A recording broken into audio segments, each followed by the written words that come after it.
ಚಿಕ್ಕಪ್ಪ ಇದು ನೀನ್ ಸುಮ್ನಿರೋ. ಸರಿ, ಆದಾಯ ಹೆಚ್ಚಬಹುದಲ್ಲ, ವಿದ್ಯುತ್ ಹೇಗೆ ತಯಾರಿಸೋದು? ದೊಡ್ಡಪ್ಪ ನೋಡಿ, ಈ ಅಧಿಕಾರಿ ಬಹಳ ಮುಖ್ಯವಾದಂತಹ ವಿಷಯ ಹೇಳಿದ್ದಾರೆ. ಸರ್ಕಾರ ಜನ್ಧನ್ ಯೋಜನೆ ಶುರು ಮಾಡಿತಲ್ಲ, ನಮಗೆಲ್ಲ ಅದರ ಪ್ರಯೋಜನ ಗೊತ್ತು. ಮತ್ತೆ ಈ ಸಹಕಾರಿ ಸಕ್ಕರೆ ಕಾರ್ಖಾನೆಗಳಿಗೆ ಏನು ಯೋಜನೆ ರೂಪಿಸಿದ್ರಲ್ಲ, ಅದರಿಂದ ನಮ್ಮ ಆದಾಯ ಹೆಚ್ಚುತ್ತೆ. ಕಳೆದ ತಿಂಗಳು ನಾನು ಮದುವೆಗಿಂತ ಸಂಬಂಧಿಕರ ಮನೆಗೆ ಹೋಗಿದ್ದೆ. ಅವನೇನೋ ಹೇಳುತ್ತಿದ್ದ, ಇಥೆನಾಲ್ ಏನೇನೋ. ನಾನು ಆ ಬಗ್ಗೆ ಗಮನ ಕೊಡಲಿಲ್ಲ. ನಾನು ಅವನ ಮನೆ ಆಡಂಬರ ನೋಡಿ ಆಶ್ಚರ್ಯಪಟ್ಟಿದ್ದೆ. ದೊಡ್ಡಪ್ಪ, ನಂದು ಸಹ ಕೇಳಿ. ಹಾ, ಹೇಳು. ಇಲ್ಲಿ ನೋಡಿ, ನಾನು ಅರ್ಥ ಮಾಡಿಸ್ತೀನಿ ನೋಡಿ. ಭಾರತ ಸರ್ಕಾರ ಒಂದು ಐತಿಹಾಸಿಕ ನಿರ್ಧಾರ ತಗೊಂಡು ಸಹಕಾರಿ ಸಕ್ಕರೆ ಕಾರ್ಖಾನೆಗಳ ಮೇಲೆ ಹಲವಾರು ವರ್ಷಗಳಿಂದ ಇದ್ದ 10,000 ಕೋಟಿಗಳ ಆದಾಯ ತೆರಿಗೆಯನ್ನು ರದ್ದು ಮಾಡಲು ನಿಶ್ಚಯಿಸಿದೆ. ಸರ್ಕಾರದ ಈ ನಿರ್ಧಾರದಿಂದ ಸಹಕಾರಿ ಸಕ್ಕರೆ ಕಾರ್ಖಾನೆಗಳು ಮತ್ತು ಆದಾಯ ತೆರಿಗೆ ಇಲಾಖೆ ನಡುವಿನ ದೀರ್ಘಕಾಲದ ಕಾನೂನು ಹೋರಾಟದಿಂದಲೂ ಪರಿಹಾರ ಸಿಕ್ಕಿತು. ಮತ್ತೊಂದು ಪ್ರಮುಖ ನಿರ್ಧಾರದಂತೆ ಸರ್ಕಾರವು ರಾಷ್ಟ್ರೀಯ ಸಹಕಾರಿ ಅಭಿವೃದ್ಧಿ ನಿಗಮದ ಮೂಲಕ ಸಹಕಾರಿ ಸಕ್ಕರೆ ಕಾರ್ಖಾನೆಗಳಿಗೆ ಸುಲಭ ಸಾಲ ಸೌಲಭ್ಯಗಳನ್ನು ಒದಗಿಸುವಂತೆ 10,000 ಕೋಟಿ ರೂಪಾಯಿಗಳ ಒಂದು ಯೋಜನೆಯನ್ನು ಆರಂಭಿಸಿದೆ. ತಮ್ಮ ಗಿರಣಿಗಳಲ್ಲಿ ಎಥೆನಾಲ್ ಮತ್ತು ವಿದ್ಯುತ್ ಉತ್ಪಾದನೆಗೆ ಸ್ಥಾವರಗಳನ್ನು ಸ್ಥಾಪಿಸ ಬಯಸುವವರು ಅಥವಾ ದುಡಿಯುವ ಬಂಡವಾಳದ ಅಗತ್ಯವಿರುವವರು, ನಿಮ್ಮ ಮಾಹಿತಿಗಾಗಿ ನಾನು ತಿಳಿಸಬಯಸುವುದೇನೆಂದರೆ, ಸಹಕಾರಿ ಸಕ್ಕರೆ ಕಾರ್ಖಾನೆಗಳ ಮೇಲೆ 2 ಕೋಟಿ ಕಬ್ಬು ಬೆಳೆಯುವ ರೈತರ ಬದುಕು ಅವಲಂಬಿಸಿದೆ. ಇಥೆನಾಲ್ ಮತ್ತು ವಿದ್ಯುತ್ ಉತ್ಪಾದನೆಯಿಂದ ಕಬ್ಬು ಗಿರಣಿಗಳ ಆರ್ಥಿಕ ಸ್ಥಿತಿ ಸುಧಾರಿಸುವುದಲ್ಲದೆ, ಪೆಟ್ರೋಲ್ ಆಮದು ಮೇಲೆ ಖರ್ಚು ಮಾಡುವ ವಿದೇಶಿ ವಿನಿಮಯದಲ್ಲಿ ಉಳಿತಾಯ, ಹಸಿರು ಇಂಧನದ ಉತ್ಪಾದನೆ ಕೊಡುಗೆ ಮತ್ತು ಅದರ ಸದಸ್ಯ ಕಬ್ಬು ರೈತರಿಗೆ ಕಬ್ಬಿಗೆ ಹೆಚ್ಚಿನ ಲಾಭದಾಯಕ ಬೆಲೆ ನೀಡಲು ಸಾಧ್ಯವಾಗುತ್ತದೆ. एक महत्वपूर्ण फैसले के तहत शुगर कोऑपरेटिव द्वारा 16-17 के पहले किए गए पेमेंट पर टैक्स छूट दी गई है. इससे शुगर कोऑपरेटिव को 10,000 करोड़ का फायदा होगा. पहली बार रिट्रोस्पेक्टिव इफेक्ट से टैक्स में किसी को फायदा मिला है तो कोऑपरेटिव चीनी मिलों को मिला है. ये वास्तविकता हमने जानी. एक प्रश्न है कि इथेनॉल के लिए फाइनेंस नहीं मिलता है क्योंकि अभी हालत कुछ चीनी कोऑपरेटिव चीनी मिलों की खस्ता हालत है. पहले तो एनसीडीसी ने एक फैसला ले लिया, महाराष्ट्र की सारी चीनी मिलों को हम डायरेक्ट महाराष्ट्र सरकार के थ्रू फाइनेंस करेंगे और आरबीआई चीनी सेक्टर, कोऑपरेटिव चीनी सेक्टर के नॉर्म्स को भी थोड़ा रिलैक्स कर उनको सरलता से ऋण मिल पाए, इस प्रकार की व्यवस्था करने जा रही है. ಈಗ ನಿನ್ನ ಮಗಳ ಮದುವೆ ಸಿದ್ಧತೆ ಶುರು ಮಾಡ್ಕೋ.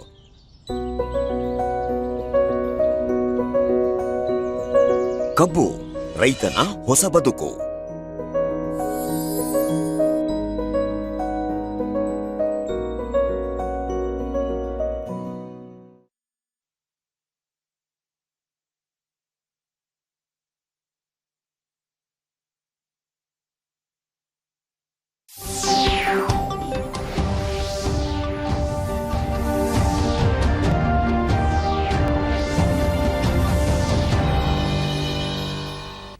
ನಮಸ್ಕಾರ. ಮುಖ್ಯಾಂಶಗಳು.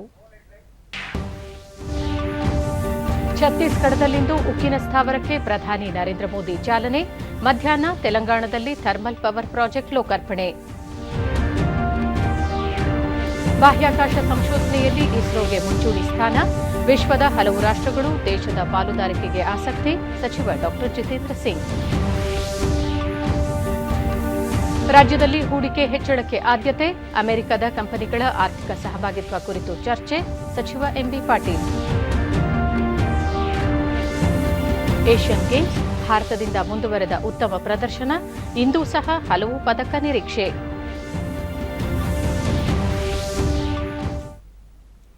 ವಾರ್ತೆಗಳ ವಿವರ.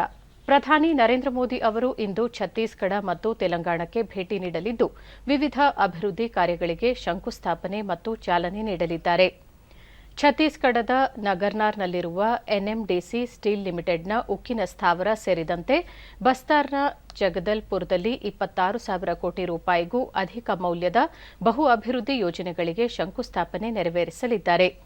ಬಳಿಕ ಮಧ್ಯಾಹ್ನ ಪ್ರಧಾನಿ ನರೇಂದ್ರ ಮೋದಿ ಅವರು ತೆಲಂಗಾಣದ ನಿಜಾಮಾಬಾದ್ಗೆ ಭೇಟಿ ನೀಡಲಿದ್ದು ವಿದ್ಯುತ್, ರೈಲು ಮತ್ತು ಆರೋಗ್ಯ ಸೇರಿ ಪ್ರಮುಖ ಕ್ಷೇತ್ರಗಳಲ್ಲಿ ಸುಮಾರು 8,000 ಕೋಟಿ ರೂಪಾಯಿಗಳ ವಿವಿಧ ಅಭಿವೃದ್ಧಿ ಯೋಜನೆಗಳಿಗೆ ಚಾಲನೆ ನೀಡಲಿದ್ದಾರೆ. ಆತ್ಮನಿರ್ಭರ ಭಾರತದ ದೃಷ್ಟಿಗೆ ಪ್ರಮುಖ ಉತ್ತೇಜನ ಒದಗಿಸುವ ಹೆಜ್ಜೆ ಗುರುತಾಗಿ ಬಸ್ತಾರ್ ಜಿಲ್ಲೆಯ ನಗರ್ನಾರ್ನಲ್ಲಿರುವ ಎನ್ಎಂಡಿಸಿ ಸ್ಟೀಲ್ ಲಿಮಿಟೆಡ್ನ ಉಕ್ಕು ಸ್ಥಾವರವನ್ನು ಪ್ರಧಾನಮಂತ್ರಿ ದೇಶಕ್ಕೆ ಸಮರ್ಪಿಸಲಿದ್ದಾರೆ.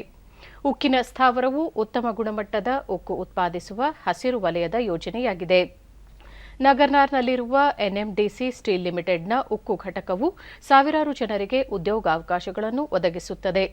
ಇದು ಬಸ್ತಾರನ್ನು ವಿಶ್ವದ ಉಕ್ಕು ಉತ್ಪಾದನಾ ಕ್ಷೇತ್ರದಲ್ಲಿ ಉನ್ನತ ಸ್ಥಾನದಲ್ಲಿ ಇರಿಸುತ್ತದೆ. ಇದು ಈ ಪ್ರದೇಶದ ಸಾಮಾಜಿಕ, ಆರ್ಥಿಕ ಅಭಿವೃದ್ಧಿಗೆ ಉತ್ತೇಜನ ನೀಡುತ್ತದೆ. ತೆಲಂಗಾಣದಲ್ಲಿ ಸೂಪರ್ ಥರ್ಮಲ್ ಪವರ್ ಪ್ರಾಜೆಕ್ಟ್ನ ಮೊದಲ ಹಂತದ 800 ಮೆಗಾವ್ಯಾಟ್ ಸಾಮರ್ಥ್ಯದ ಘಟಕವನ್ನು ರಾಷ್ಟಕ್ಕೆ ಸಮರ್ಪಿಸಲಾಗುವುದು. ಇದು ತೆಲಂಗಾಣಕ್ಕೆ ಕಡಿಮೆ ವೆಚ್ಚದ ವಿದ್ಯುತ್ ಒದಗಿಸುವುದರೊಂದಿಗೆ ರಾಜ್ಯದ ಆರ್ಥಿಕ ಅಭಿವೃದ್ಧಿಗೆ ಉತ್ತೇಜನ ನೀಡಲಿದೆ.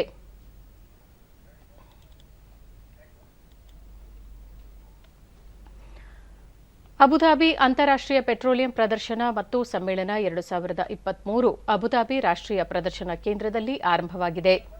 ಕೇಂದ್ರದಲ್ಲಿನ ಭಾರತೀಯ ಪೆವಿಲಿಯನ್ ಅನ್ನು ಕೇಂದ್ರ ಪೆಟ್ರೋಲಿಯಂ ಮತ್ತು ನೈಸರ್ಗಿಕ ಅನಿಲ ಸಚಿವ ಹರ್ದೀಪ್ ಸಿಂಗ್ ಪುರಿ ಉದ್ಘಾಟಿಸಿದರು. ಅಕ್ಟೋಬರ್ 5ರವರೆಗೆ ನಡೆಯುವ ಕಾರ್ಯಕ್ರಮಕ್ಕೆ 164 ದೇಶಗಳ 1,60,000ಕ್ಕೂ ಅಧಿಕ ಪ್ರತಿನಿಧಿಗಳು ಭಾಗವಹಿಸಲಿದ್ದಾರೆ. ಸಮ್ಮೇಳನವನ್ನು ಡಿಕಾರ್ಬನೈಸಿಂಗ್ ಫಾಸ್ಟರ್ ಟುಗೆದರ್ ಎಂಬ ವಿಷಯದಡಿ ಆಯೋಜಿಸಲಾಗಿದೆ. ಇಂದಿನ ಇಂಧನ ವ್ಯವಸ್ಥೆಯನ್ನು ಡಿಕಾರ್ಬನೈಸಿಂಗ್ ಮಾಡಲು ಮತ್ತು ನಾಳಿನ ಇಂಧನ ವ್ಯವಸ್ಥೆಯಲ್ಲಿ ಸಂಯೋಜಿಸಲು ಜಾಗತಿಕ ಇಂಧನ ಉದ್ಯಮವನ್ನು ಒಗ್ಗೂಡಿಸುತ್ತದೆ.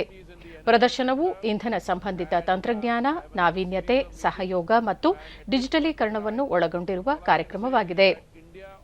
ಈ ವೇಳೆ ಸಚಿವ ಹರ್ದೀಪ್ ಸಿಂಗ್ ಪುರಿ ಸಮ್ಮೇಳನ ಕುರಿತು ಹಲವು ನಿರೀಕ್ಷೆ ಹೊಂದಲಾಗಿದೆ. ಹೆಚ್ಚುತ್ತಿರುವ ಬೇಡಿಕೆಯಿಂದಾಗಿ ಭಾರತವು ಎಲ್ಲಾ ಜಾಗತಿಕ ಹೂಡಿಕೆದಾರರು ಮತ್ತು ಪ್ರಮುಖ ತೈಲ ಕಂಪನಿಗಳಿಗೆ ಅವಕಾಶವನ್ನು ನೀಡುತ್ತಿದೆ.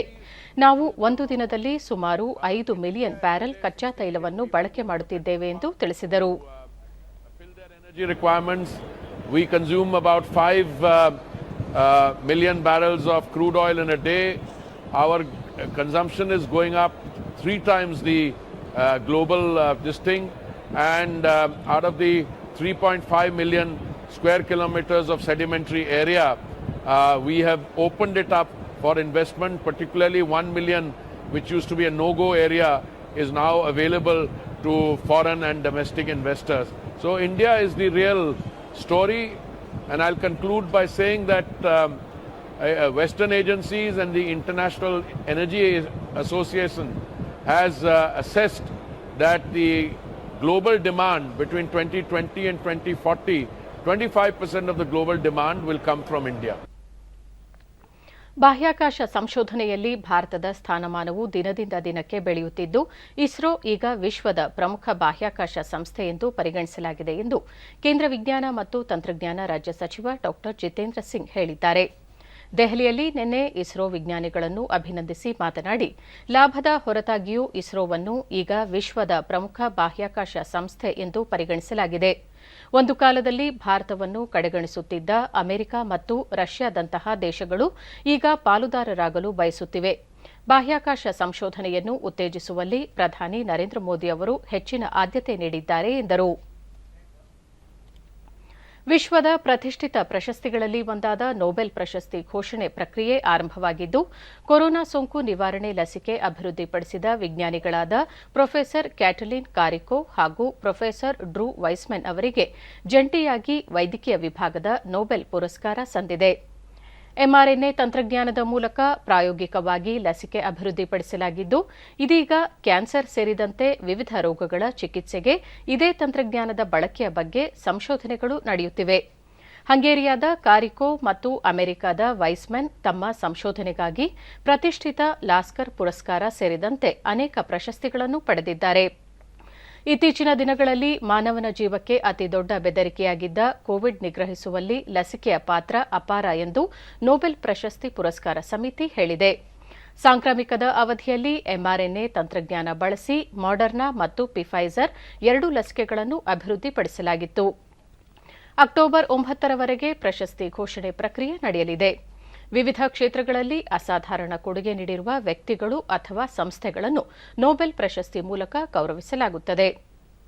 ಇಂದು ಭೌತಶಾಸ್ತ್ರ, ನಾಳೆ ರಸಾಯನಶಾಸ್ತ್ರ, ನಾಡಿದ್ದು ಸಾಹಿತ್ಯ ಕ್ಷೇತ್ರಕ್ಕೆ ಪ್ರಶಸ್ತಿ ಘೋಷಣೆಯಾಗಲಿದೆ.